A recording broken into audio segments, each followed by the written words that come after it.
साहब के ऑफिस में हुई थी। एक तरीके से ये उसका फॉलोअप मीटिंग भी था। उसके अलावा जो नॉन पुलिस इश्यूज़ हैं इंफ्रास्ट्रक्चर रिलेटेड या सिविक कम्युनिटीज़ या सरकारी योजनाओं को लेकर, उसको लेकर भी चर्चा हुई। तो मुख्य सचिव, डीजीपी साहब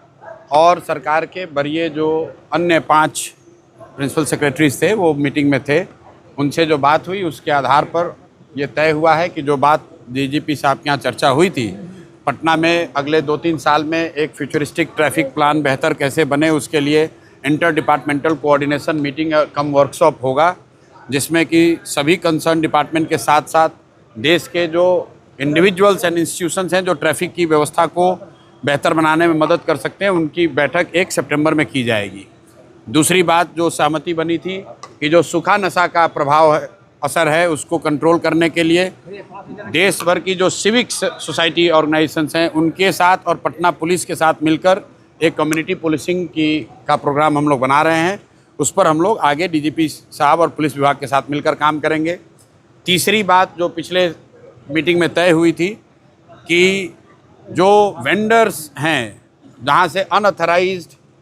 कलेक्शन पुलिस कर रही है या किसी जोन में जहाँ पर लोगों ने कब्जा कर लिया है अपना, जिससे ट्रैफिक या रोड सेफ्टी पर प्रभाव पड़ता है, उसका एक स्पेसिफिक लिस्ट हम लोग डीजीपी ऑफिस को देंगे, जिस पर कंसर्न थाना उस पर कार्रवाई करेगा। ये पिछले मीटिंग का फॉलोअप था जिसको आज हम लोगों ने, जिसको चीफ सेक्रेटरी के प्रेजेंस में, सभी वरीय पदाधिकारियों के प्रेजेंस में अप्रूव किया गया कि इसको आगे करना है। इसके अलावा जो चीफ सेक्रेटरी से जुड़े मुद्दे थे उसमें जो सबसे बड़ा मुद्दा है कि पटना में जो लोगों को, राशन कार्ड धारकों को 3.5 किलो या 4 किलो अनाज मिल रहा है,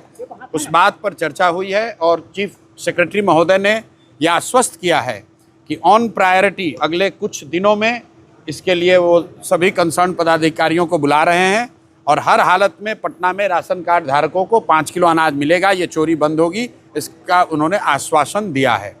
दूसरी बात,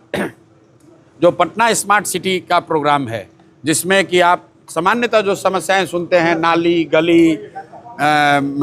स्ट्रीट लाइट, वेंडिंग जोन या जो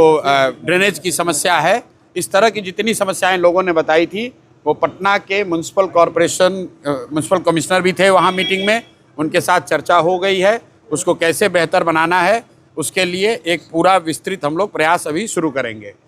पानी को लेकर पटना के विभिन्न वार्डों में लोगों ने जो समस्या बताई थी कि पानी गंदा आता है या पानी पीने का जो पानी वो बेहतर नहीं है, उस पर सरकार की ओर से जो कंसर्न ऑफिसर थे उन्होंने बताया कि पटना में पेयजल की समस्या के लिए एक पूरा नया प्रोजेक्ट शायद बन रहा है, उसका डीपीआर बन गया है, लेकिन साथ में ये भी तय किया गया कि जब तक वो नई व्यवस्था बन रही है तब तक वार्ड वाइज जहाँ पर भी गंदे पानी की या कम पानी की पेयजल की समस्या की बात है उसकी लिस्ट हम लोग उनको देंगे और अगले 2-4-5 दिनों में डिपार्टमेंट के साथ बैठकर हम लोग उसका सॉल्यूशन निकालने की कोशिश करेंगे।